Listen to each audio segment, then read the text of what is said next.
Life isn't meant to be lived perfectly, but merely meant to be lived. Boldly, wildly, beautifully, uncertainly, imperfectly, magically lived. Mandy Hale.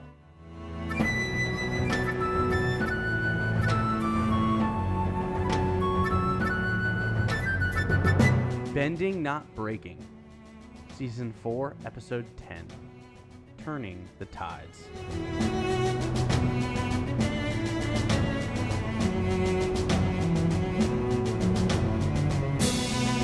And welcome back to another episode of Bending, Not Breaking. That was so nice. I don't like it. I appreciated that. I feel like I wasn't like startled into existence here. I feel like this was like a nice, like cozy welcome. Sometimes I like to change it up. Next time I think I'll be more bold in my my intro. I get it, because we're talking about boldness today. Yeah. Bold. Bold. Bold. As in the typeface. Yes. Yeah, Yeah. for sure, right? A font that just really takes Emphasizes. risk. Yeah. Really shows a lot of confidence when you type in bold. That's why I type all of my emails in bold. And capital letters, right? Oh, yeah. With every exclamation point, every...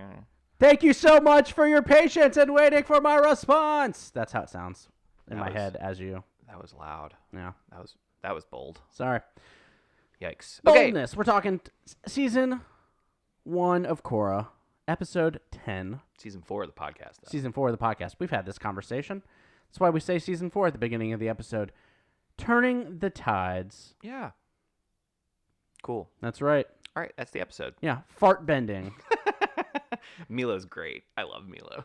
It is a bunch of fart jokes, but It is. I like them. Sometimes I love the little slow mo, and the snot coming out of his nose. Sometimes we just need to be willing to revert back to a little bit of potty humor.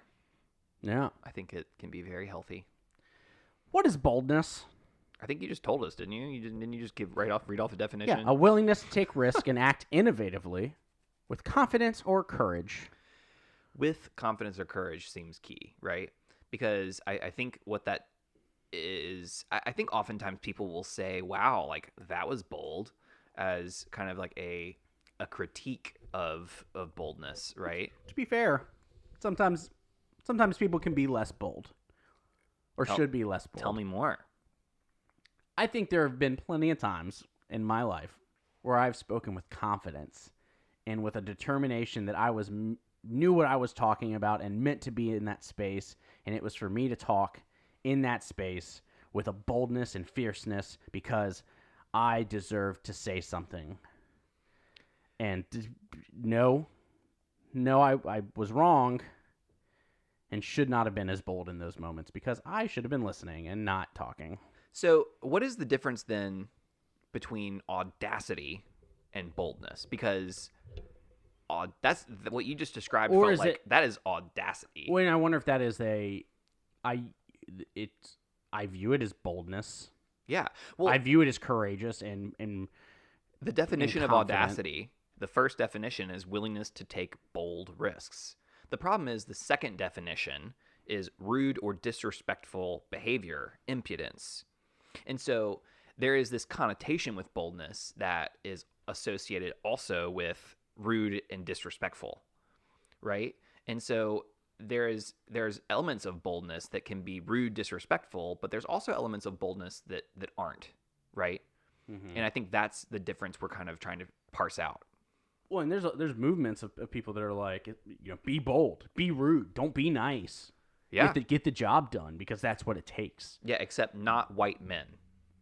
Well, I think that's what it is. Cis-het white men. Right. Like, it's just like, and not always, there's always exceptions, right? But like, it is always contextual. It's always dependent on the situation. But like, as a general rule, the more privileged you are, potentially less bold you need to be. And I wonder if there's also, because all of this is relative. When someone says, be rude, like put yourself in that space because you deserve to be there. And It's not saying actually be rude. It's saying the story you're telling yourself says that behavior is rude, when in actuality, that behavior is you being assertive. It's you taking your rightful place. It's standing up for yourself. It's that boldness, versus some people take it to be rude because it's okay to be rude. Right. Or it's viewed as being rude because you're stepping out of someone's societal expectations of you, so they view it as rude, even though you're not being rude. Yes. You're doing the same exact thing that they've done in meetings every day. Well, but because the expectation is that you're sitting there and not talking, oh, you're being rude. Yeah, well, it's also like when people call people out on certain things, and like just by simply like stating accountability, right? You're being mean to me. You're being mean. Yeah. You're shaming me. No, I'm calling you out. I'm telling you that you are breaking the violation of this norm that we have said that we want to abide by, and I'm calling you out. You're trying to cancel me. No. I'm telling you that what you did was not okay, and you shouldn't do it again, right? I think what we're going to be grappling with as we look at Korra this episode is, and not just Korra, but like everyone. Well, because it gets said in this episode, wow, the Equalists are making bold moves. Ooh, I missed that. Like I can't believe I missed that. That's said at a certain point. I wrote that, but I don't think I said that. I noticed they said it. I believe it's Tenzin.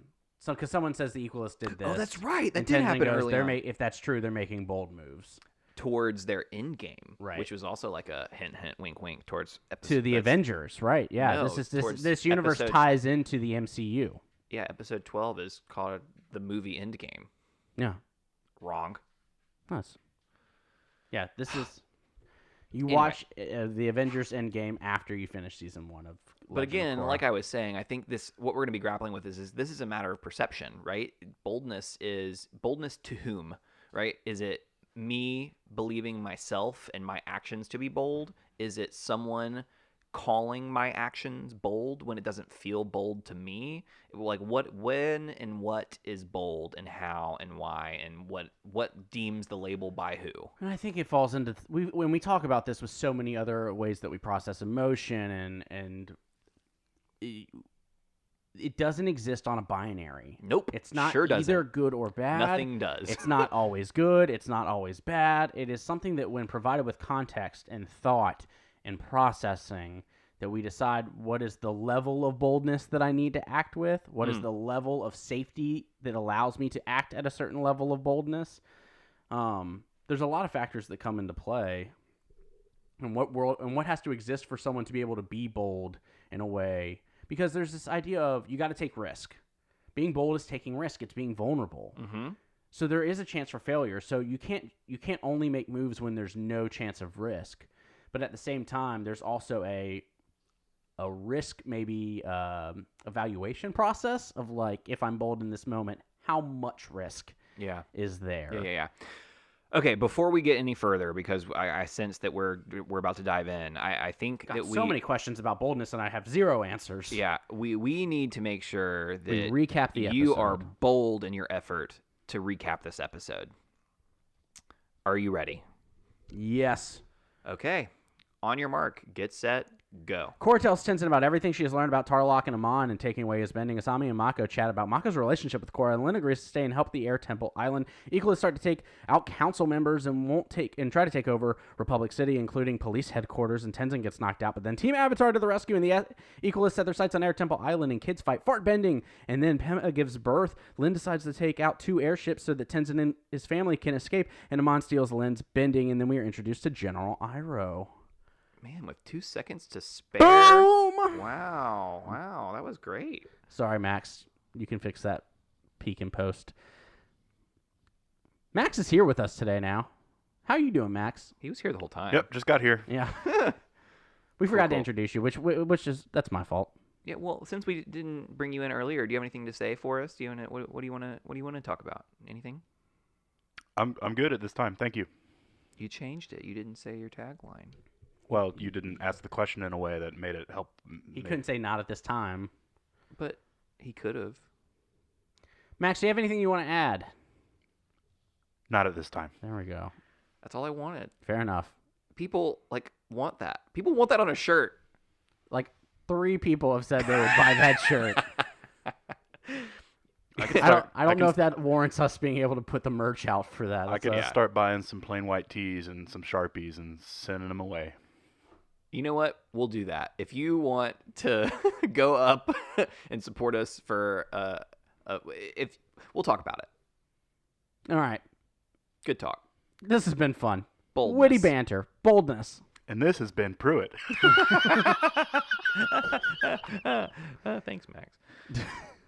Okay, so starting from the beginning, I want to talk about Pema.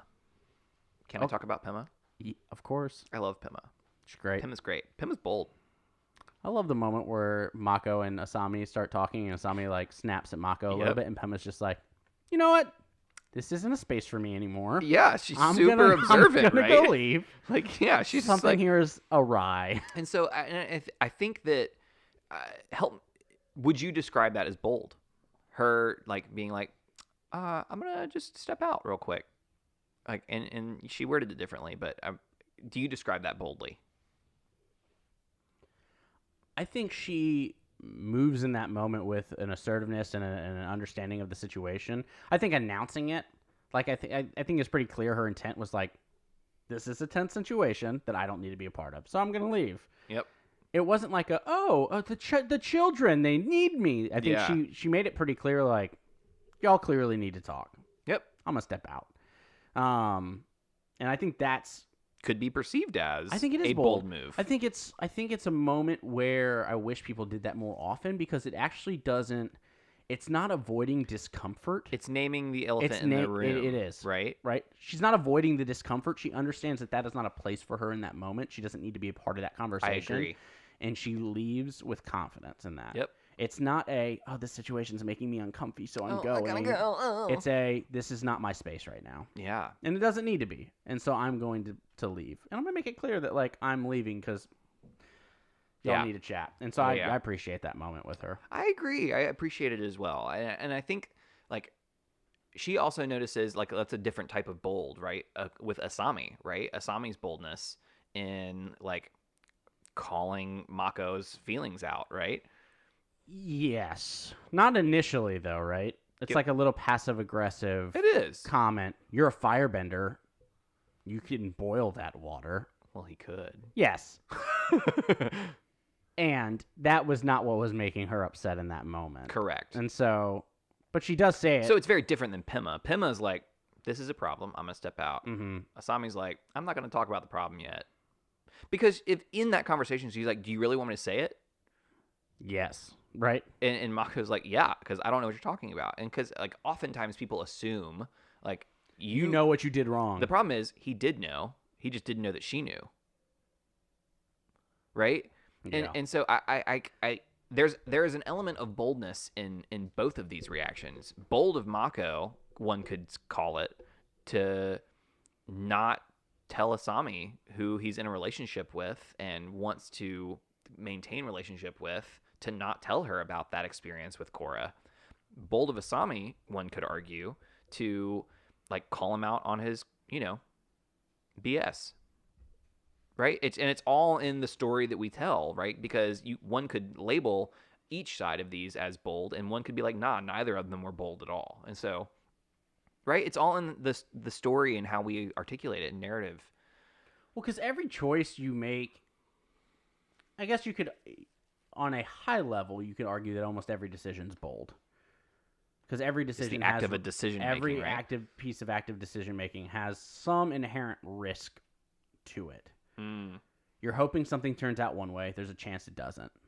Right? So on the spectrum of boldness, like, it can be yeah, low maybe spectrum. maybe boldness is a spectrum that you're never off of. It's just the level of boldness goes between 0 to 100, and every decision lands somewhere on that spectrum. Yeah, because it could have been easy for her to say the line, like, bold of you to not tell me this information, right? That could have been a line that could have come out of Asami's mouth, right? And it could have been Mako being like, bold of you to call me out in front of Pema. Like, you know what I mean? It's just like there's so many different ways you could spin it to talk about what boldness looks like. So I think that was a moment that was interesting, and so I wanted to lift it up. What's another moment for you? Bold of the kids to fight the equalist. That's okay. We're going there. Great. Yeah, bold. And this is one of those moments where you go, and we've talked about this before, specifically in the Avatar universe, because it is a common theme of children needing to fight the battles of adults Yeah. through actual combat.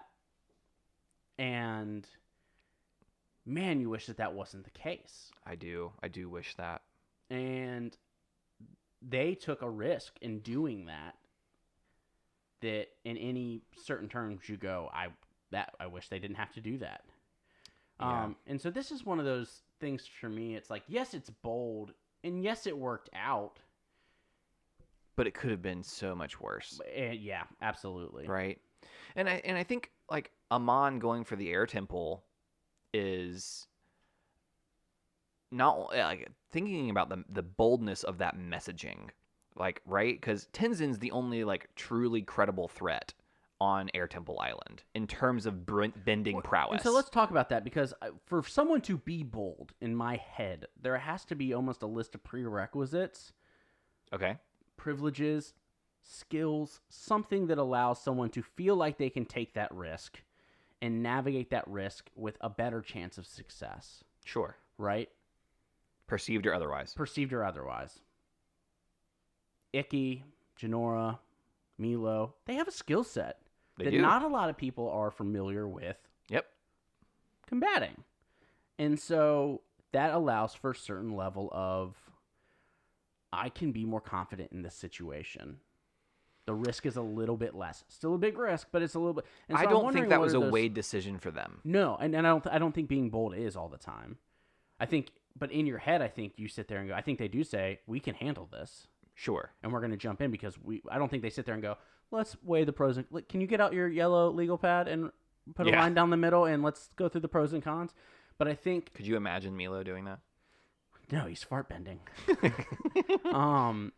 But I think but in our heads quickly, because our brain is incredibly powerful at processing. Yep.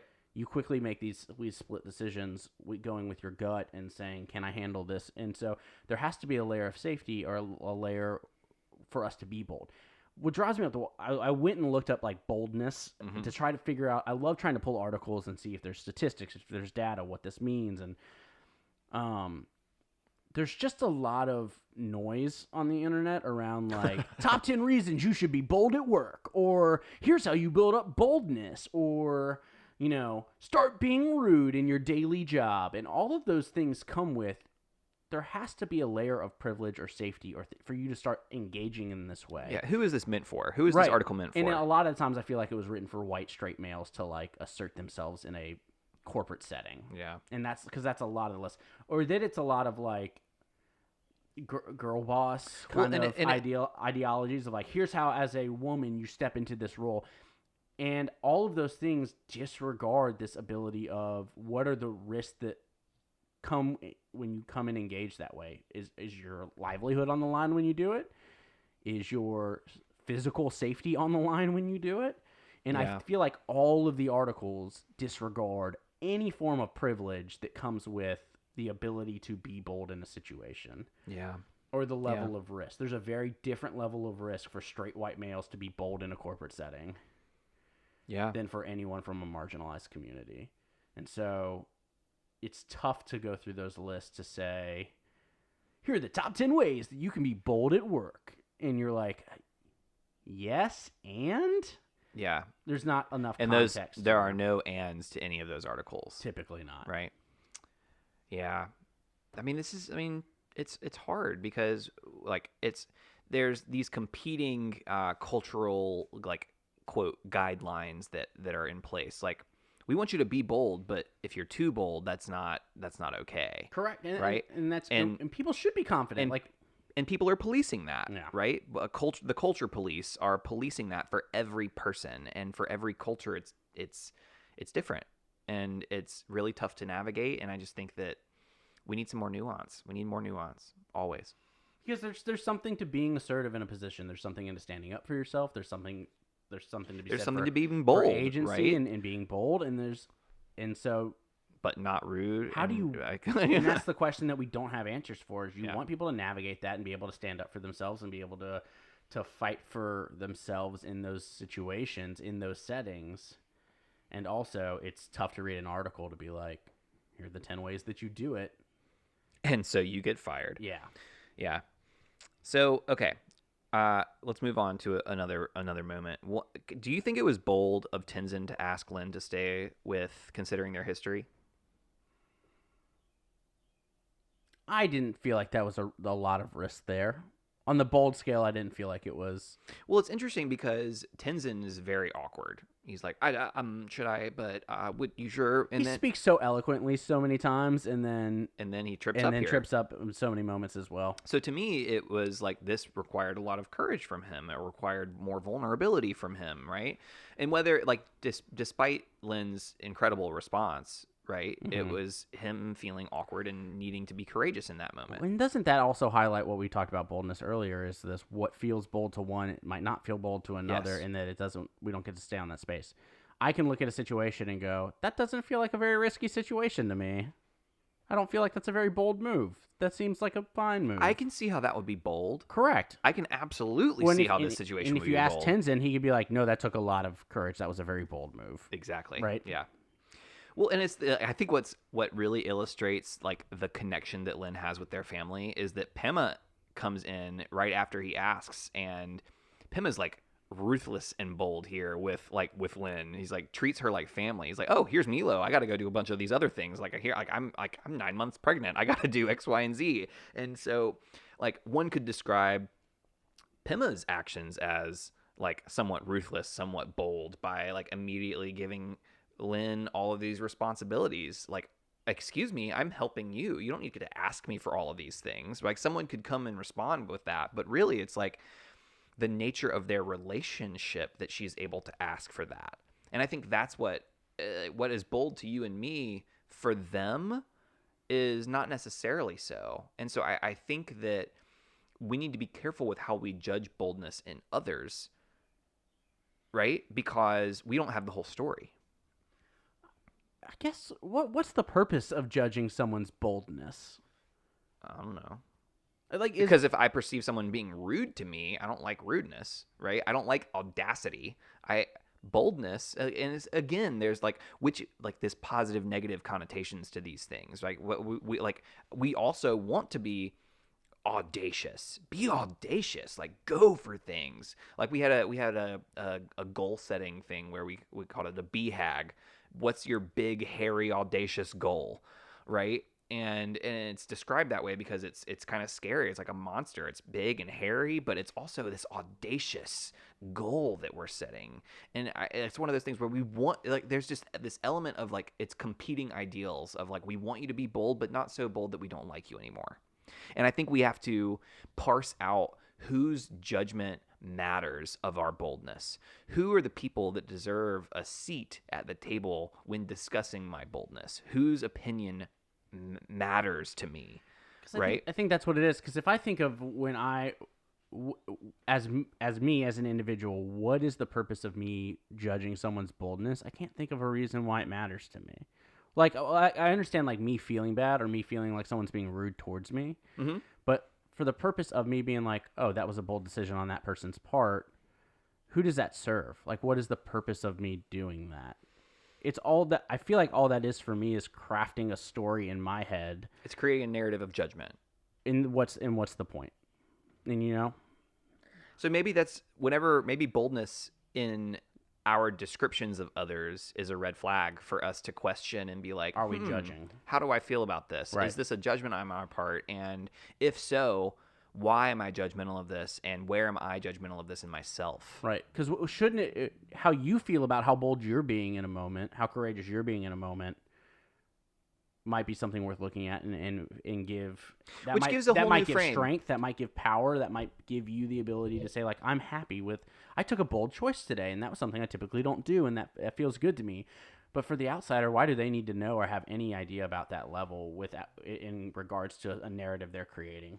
Well, and so there's two moments then that when you frame it that way, make me reframe how I ask this question. Because for me, it felt bold of Mako just to burn up all the parking tickets, right? That were on the Korra's parking job, right? And like Mako just burns them all up. And I'm like, bold. Right. But okay, what does that mean for me? That's because I perceive that to be bold because I would never, like, I am like, oh God, I have to go pay this parking ticket right now. I have to go, like, you know what I mean? And it's just like bold of him to just ignore all the rules that I adhere to so closely. And so now I'm judging him for making a decision that I would never make. Right. And so it seems bold.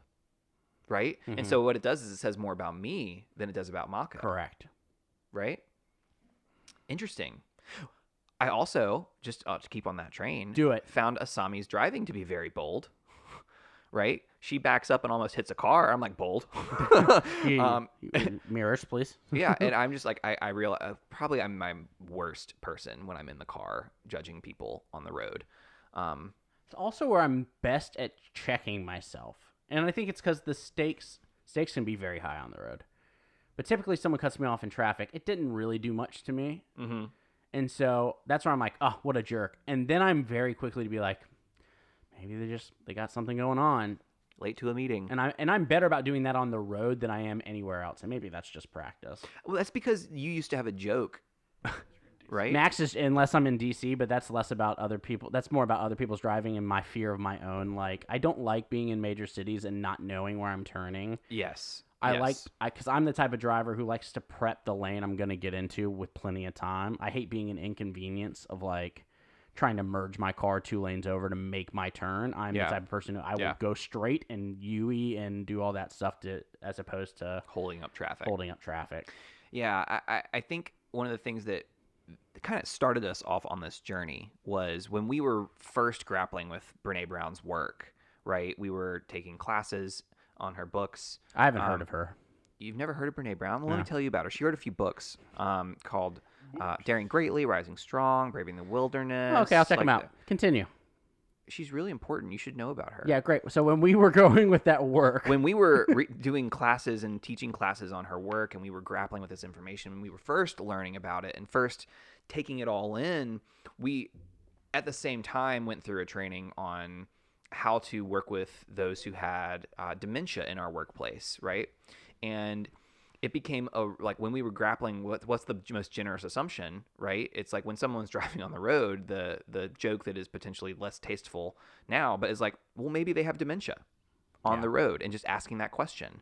But like, honestly, feels ableist now. It is, Yeah. and it is, right? But it's one of those things where that's still a generous assumption of someone on the road, right? It is a more generous assumption. Are there more generous assumptions than that? Absolutely. And it's one of those things where that became a regular practice, right? To ask a question like that, and so anytime we're in the road, if we say, okay, this is my place to practice.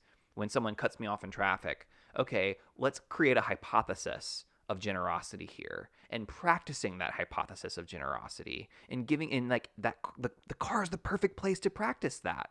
And so the fact that you're lifting that up, like, is really important, I think, as a chance for us to kind of grapple with how do we not just like, oh, we should assume the best in others, but really put it into practice by giving a space and a ritual around how to practice. Does that make sense? Is that like, I think finding ways to practice that of giving the most generous assumption, and regardless of the situation, the more you can practice it, the more it's going to help you out. yeah. It's one of those things too, because the more you practice it, I am, even in relationships or with friends, things that would have set me off earlier, now you don't, it becomes second nature to be able to say like, I know they didn't mean to snap at me. They snapped at me. I know they didn't mean to do that. Yeah. And so that allows me to navigate, hey, something seems like it's up. Are you okay? Is anything going on? Yeah. Versus don't you yell at me, like, response. But that only happens because even when someone does something wrong, even if from every angle, you can sit there and say, nope, they were rude in that moment. Even practicing generous assumption that still allows you to go, but I'm going to respond to what seems to be underlying rather than that action right there. Yeah. Oh, man. What else? Another moment of boldness for you. Lynn taking down the airships. That's what I was going to say next. Yeah, let's talk about it. Yeah. So I think what struck me as bold for this was that it was the disregard for personal safety, right? And I think that was the element that I was like, okay, they're clearly being pursued. they were going to be caught by the airships because they were being pursued at a rate that they were going to get caught up with. And so Lynn made a decision to essentially sacrifice herself, not necessarily her life, but certainly her freedom and her, like, you know. It's going to be all of us, or it can be me. Yeah. And so it felt like a bold decision to put one's safety on the line for the sake of, for everyone else. Yeah. Right. I think it's she's described as a hero, right? And so I think that that's an apt description, and I do not think no one should ever be forced to do that. And I don't think the fact that if she had chosen not to do that, I would not have judged her at all, because that's a ridiculous decision that no one should ever have to make. But the fact that she did make it feels very bold to me. You know? Yeah, I think because when you're putting that on the spectrum, that's when you know that harm is coming to you, or the risk is almost certain, and still make that decision. Yeah. It's just, I don't know that I would make the same decision. And I think that's partly because I'm not a metal bender. It's partly because I don't have the skills that she has that would equip her to combat these airships. Right? And that makes a point. Maybe she thought that she was actually going to be able to get away. She took down a whole ship by herself. To be fair, pretty easily. She knew the risk. And she said, no matter what happens to me, you keep going. That's right. But I think there's probably a little bit of her that if I did that, the risk would be almost guaranteed. Oh, it'd be. But for her, I wonder if it was like, there's a 50-50 chance that I come out of this. Yeah. And it was a calculated risk. And so I'm still going to do it. It might have been 75% chance, but she just took, in no time flat, she took down an entire airship, and would have done it to the second one had they not have also reacted quickly. Well, and I think that's the difference between boldness and recklessness. Right. Right? She was being bold here, not reckless. Mm-mm. But however, I mean, some little people reckless. might describe it as reckless. Some people might describe it, you know what I mean? This is perception. Mm-hmm. So for me, my perception is that this was a bold decision, not necessarily a reckless, meaning there was it's unlikely that she gets through it. I don't know. So I guess my question, and we don't have to be in a place to answer it, is how twofold. How do we cultivate boldness in ourselves and the people that are around us? Part two of that question being do we want to? Is that necessary? Are bold moves necessary for living life? I think for me, the takeaway so far is that whenever I'm feeling critical of boldness, I need to pause and I need to think about why I feel that way. Mm-hmm. I think that's why is it upsetting me that someone else is being bold in this moment? Yeah. And there might be valid reasons. And it may not be upsetting. Maybe it's impressing me that someone's bold. And again, why is that impressing me? Mm-hmm. Right? Why is it negative? Why is it positive? And I think that, again, it says more about my processing and my understanding of myself and how I interact with the world than it does about the other person. When it could be, all right, this is upsetting me. This boldness is upsetting me. Yeah. I process it. And then in that moment, I can say, yes, it still upsets me. Or, no, this shouldn't be bothering me. Or I don't feel like this needs to bother me in the way that it did initially. I've rechecked my story. Yeah. This could be impressing me. Should it be impressing me? Right. In that question, I always think about organizations coming out and making statements about social justice movements where you're like, oh, Nike, you made a bold move. Thank you. And then you go, what, did they? Or was that a calculated capitalist move? Yeah. For their own monetary benefit? Precisely. And then you go, oh. So that's less impressive. And then you go, but is that still good? Because at least they're pushing the movement forward. Small steps are better than no steps. Correct. I think that's where everything shows up on this scale. We can still call people to a higher. Right. Hey, you're doing this let's be real, you're doing this for capitalistic gain, and we appreciate you do better to doing it for that purpose. We'd love it if it was altruistic regardless of the monetary movement. Will you also do it when there's no money behind it is also the question. Yeah. So that's what I think about too when you're checking these things of oh, that impressed me. Do I need to be impressed, or should I be less impressed? Fair. You know what that's I mean? Fair. Yeah. I have two more moments. Oh, go ahead. So the first one is the council members are clearly being targeted in their own homes, right, by Amon. Yeah. And that feels like a bold move, right? Bold of you to like go like straight to their home and do this. And again, it's a question of like what is bold, right? But like my initial thought and my note is like that it feels bold. It requires confidence. It requires calculated risk of knowing that like these council people are more vulnerable in their homes, right? But it's you also wouldn't think so, but yeah, like exactly. And you, so it's just one of those things where like again, it's just like the brazenness, the boldness of being able to just like start just going after the leaders now of this city instead of like doing this underground work that he has been doing before. Like he's reached a new level of boldness by literally creating a super coup. And that feels like a bold move. Thoughts? super coup. This is a super coup. Right. Like okay, so he is bombing the city. Yeah. Like this is talk about like the boldness of this. Yeah. Like he is carefully crafted a narrative to this point, and he has granted he has progressed his scale intentionally, and we talked about this before, but like he started out with like gang members. Then he progressed to Tano and the cheating the pro benders, and then so this escalation. Now he's working to the heads of the and now he's going. state. But the problem is this. Now he's bombing the city at large, right? And this is a new level of boldness because not only is when he bombing the city putting benders at risk, he is putting the entire city at risk, undermining his message in a way, right? And so that's what I mean when I say that this is bold and it's a super coup, because it's not just a coup where he's, still following his, guidelines of benders morality or like whatever, more like this right. false morality that he's crafted, but instead it's like he's going after the whole city, right? And so this is about power now, not about this rhetoric that he's been carefully crafting. And so this is a situation where you sit there and say, how do I feel about this boldness? Not good. Right. How do I feel about not feeling, and this, when you process emotions, when you process feelings, I think this is one of those reasons where people will be like, what do you need to process? Like, right? Like, Yeah. Yes. it's, you got to process your feelings right now. The answer is yes. Yeah. Like this is how you make sense of the world around you and navigate, take state of where you are at in these moments. And really say, how do I feel about this? Why do I feel about this way? And then, but I think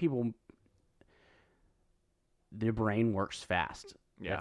That's its purpose. And so I think people sit like when they hear something around like, this is what you need to do.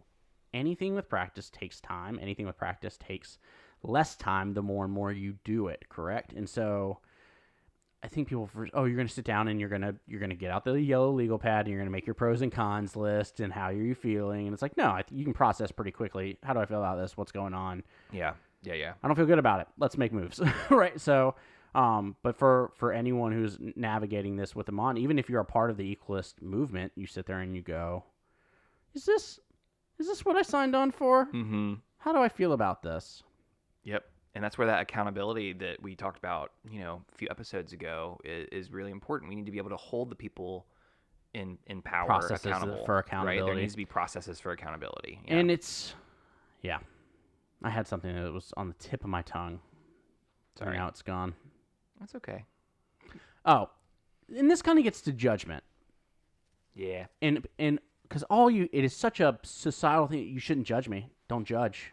Don't make judgments. Or even in meetings where if you're in a organization that sets like guidelines for meetings and how you engage, one of them is always don't judge. And the reality is judgment is us processing the world around us. You have to check those judgments over and over again. Check your biases, but judgments are your brain and your body processing things. And so I think it's impossible for us to say, like, we're not going to make judgments. I agree. Like, no, you should judge this situation and figure out how you feel about it. And then push back on yourself and say, like, you got to ask those questions. Yeah. But this is one of those times where you just sit there and say, well, like, we don't judge anybody. Because you can't sit there and look at Damon and be like, I can't. I can't judge Amon for his actions right now. Yeah. But we do this all the time. Absolutely. Well, and it reminds me, and so Robin DiAngelo's White Fragility, which at the end she talks about the idea and concept of judgment as a group norm, and breaks it down and how that's like not possible, right? Mm-hmm. We like judgment is a human condition. we Right. all do it.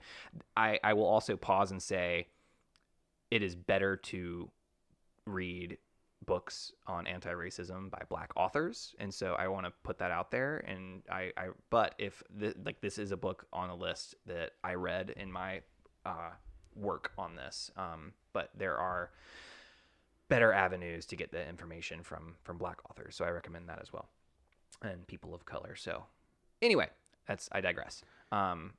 So I think that it's interesting that it's one of those things where like this is a common thing that we want we want a no judgment zone, but that's not what we really want. Doesn't Planet That Fitness. is not a productive environment for working and learning. What we need is a accountability zone where people can like not just like name their judgments aloud and be like, I judge this, but instead saying, hey, like this is a judgment you're experiencing. Can we lift it up, and also when you lift that up, can we discuss it and learn from that judgment and help us like grapple with it? And so there's different ways to go about it, and I just think that a no judgment zone is not helpful. Correct. You got to be able to process the world around you, and you do that through making judgments. Yep. You check those judgments. It's judgments through a Brita filter, right? Like that's like to give you like the water you need to be drinking. Some of y'all need a new filter. That's all I'm saying. Right? But like that's. When's the last time you replaced your Brita filter? Actually, I just replaced my water filter in my fridge. But like, is that an incorrect analogy? Like, because you got to judge, but you also need to be listen, able to like check those every things. metaphor is broken. Sure. Like, there's always an extent to where a metaphor works, and then it breaks down. And it's just one of those things where like Brita filters aren't perfect either. Correct. Yes. So- Yeah. But that's where. But I think that's my biggest learning from this is when judging the boldness of others, it is really a sign, a light bulb, a trigger to say, all right, how do I now turn this into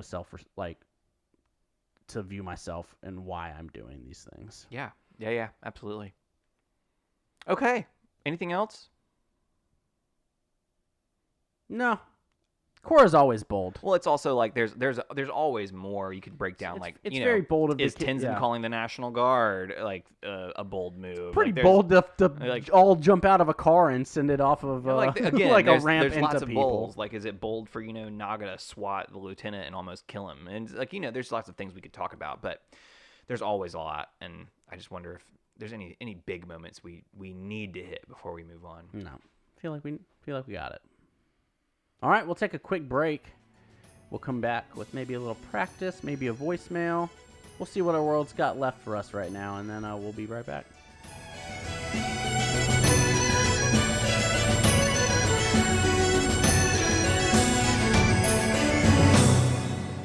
You have reached the voicemail box of Bending Not Breaking. Please leave a message after the tone. Hi, I'm Kimberly, and my favorite Avatar: The Last Airbender scene definitely has to be when Toph's father is, taking her out of the arena, and he turns around and says that she cannot help the gang because she's tiny. She's tiny and blind and helpless and fragile, and she can't help them. And I really like that she kind of pulls her hand away and just says, yes, I can, and goes out to the arena, smacks some earth, and just says that she beat everyone before, she'll do it again. And it's really cool to see that dichotomy of those few lines, because especially as somebody like me who's visually impaired, and I'm also very small, I'm 5 feet tall, so when people look at someone with a disability, they tend to see just the disability and nothing else. They tend to see that you are weak, you can't do something. Just because you can't do one thing means you can't do anything. If you can't see, you obviously can't be a good earthbender, you can't be successful. And I really loved seeing that, especially as a kid. I was about like 12 when I saw that scene for the first time, and I was going through a lot of bullying and a lot of hurt, and my sight was also diminishing quite a lot at that time, so that scene was just perfect to watch. And then her kick ass at the end and beat every single one of those guys, like this tiny little girl beating everybody, being pretty much my same age. It was really cool to see, and as an adult now, it's even better to watch and cooler to see, because I'm still short, I'm still tiny, but I also am still visually impaired, so whenever I see that scene or notice that scene whenever I watch my rewatches of Avatar, I get to have that little happiness come back, and I get to remind myself that you can be successful even if others don't think that you can be. You can do things that no one else thinks that you can, and you can show them right to their face, like she did, that it doesn't, like, your perceptions can be false and your assumptions can be false. So that's my favorite scene of Avatar The Last Airbender. Thank you so much. Kimberly, thank you so much for sharing that with us. That was so insightful and took a lot of vulnerability to be able to share that with us, and so thank you for doing that. I think it just speaks volumes to the effect that this show has had on so many people. So if you've also had a moment of impact for you that you would like to share through a voice memo, send that over to us at thearkofe@gmail.com. We would love to put it on air. And again, thank you, Kimberly, for lifting up how much that episode meant to you. And also how much it means to so many other people. I think this is a moment that isn't, I don't think Kimberly's the only one. I think that Right. this is a moment that speaks to a lot of people, that provides a lot of comfort and joy. And so I think that, thank you for voicing what I think a lot of our listeners Feel and experience as well. Yeah. Time for a devotion. It's time for devotion. Element Earth. It is Earth this week. Earth. Bold Earth. Boldness and Earth together create a goal in which what occurs? What is your intention this week? I really sit with this idea of us having to process the way that we're feeling through when we feel like we see boldness, or when we're looking at boldness. And for me, this conversation has really led me to this idea that boldness by itself is not a rigid thing, that it almost needs to be molded for any situation, which requires, when you think of Earth, that requires a little bit of water. And I think boldness is similar. Boldness requires a little bit of nuance, a little bit of empathy, a little bit of emotional questioning, and for it to be successful, for it to be used in a way that helps us create a better world. And so in that, I think that's my practice, is to make sure that I'm adding empathy, to make sure that I'm adding emotional processing when I feel like I'm either being bold or seeing boldness in the world around me. Yeah, that pluralistic approach rather than a soul Earth modality. We got to have all the elements. It's all about balance. That's the whole purpose of the show, right? Yeah. Oh, go ahead. I was just continuing the thought of, like,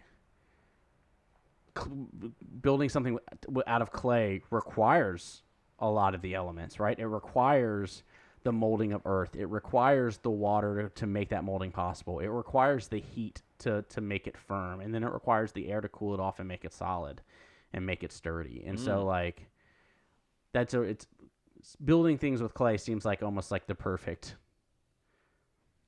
bringing of all elements to create something beautiful. And I think that's, I like that. If you have a better analogy, we would love to hear Tell it us. on your voicemail.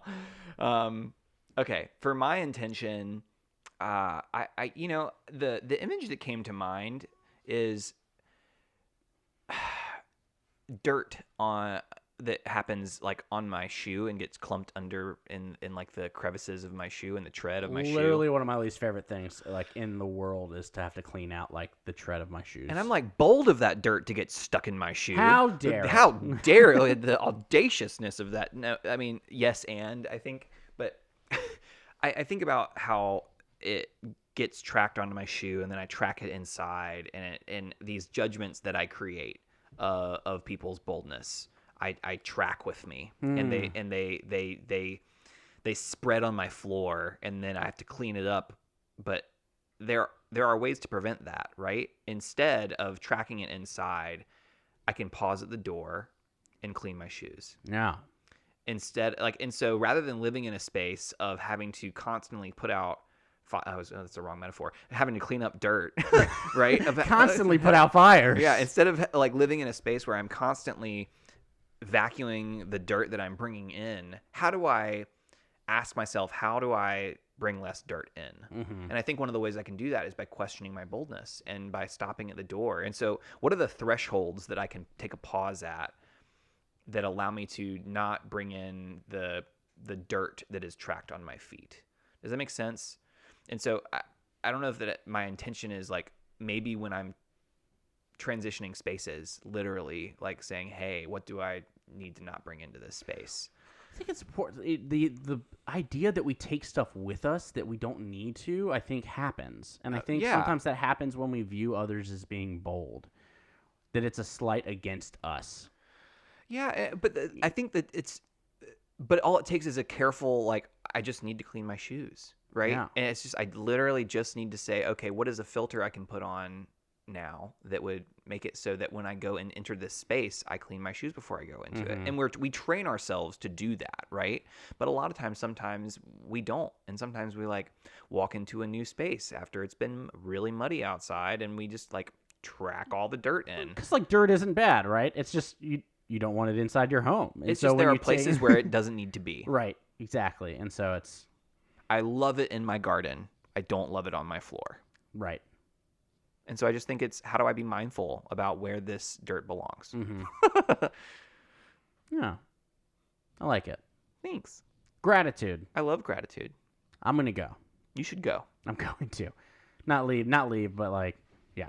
I keep sitting. The imagery of these kids having to take up the mantle of fighting is one that I'm grateful that they do it. I don't love it. I'm grateful that they are working to make the world a better place. I'm grateful that they are standing up for what they believe in. I wish that we lived in a world where it wasn't necessary. That I wish we lived in a world where the youngest of us aren't having to continually fix the sins of the generations before it. Hear, hear. And so I'm grateful for Milo and Janora and Icky, and I'm grateful for the kids that do that in our world. I think it's so funny that you say it's icky versus icky, because Icky? it's like, ew, icky. Yeah. It's a southern drawl. Kids do that. One of the things that's been bothering me recently, because I'm on TikTok, and TikTok doesn't bother me, and the young people on TikTok. At BNB_pod. Yeah. And the young people on TikTok don't bother me. It is this, for generations, every generation starts to like bash on the generation after it for all these things. They don't do it the way I did it.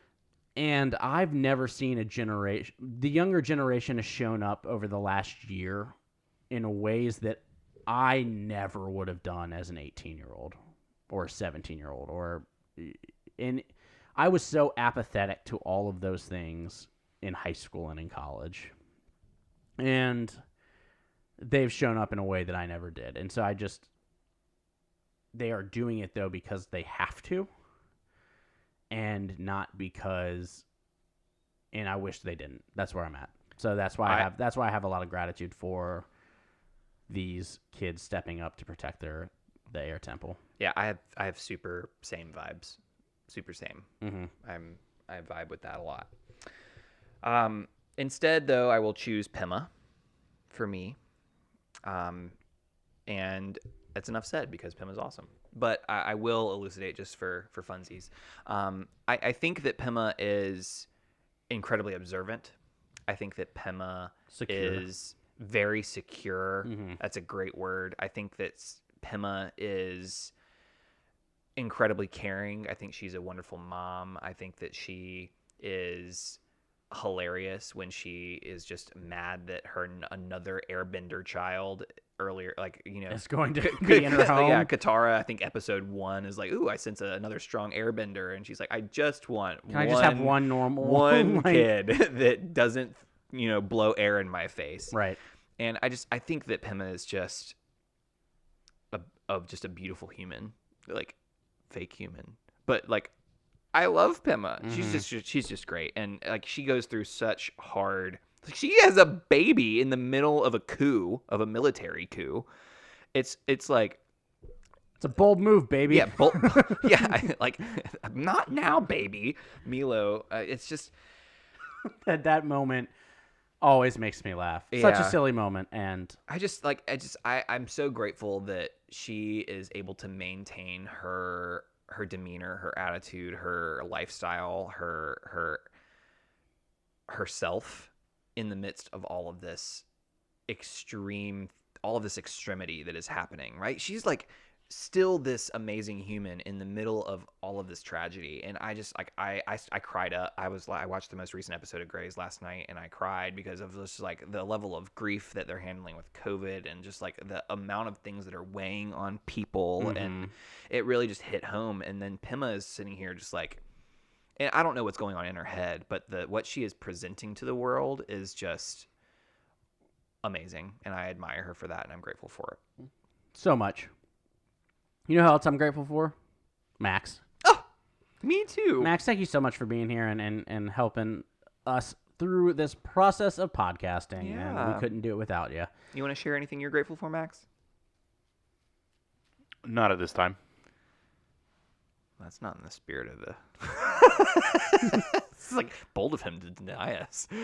Well, I need you to process why you feel that that's bold and how you feel about it, Ben. Fair. Yeah, Ben. So remember, you can find us at all the social medias, BNB_pod. Send us a voicemail at thearkofe@gmail.com. The arc of E at gmail.com. Is that what I said? Did I miss that? Said the arc of email, which is not a good way to get in touch with that us. will not work. The arc of E at gmail.com. Arc with a K, not a C. Yeah, like the Ark of the Covenant. Interesting choice. Not the Joan of Arc. Anyway, there's also Patreon, where we do live episodes. We have Bonus content, little bonus mini episodes. content. Yeah, lots of cool stuff. So find us there, BNB_pod as well. And we would love to have you be a part of our community. I'm Sunshine Mayfield. This has been Pruitt. And this has been Bending, Not Breaking. Thank you for listening. Goodbye.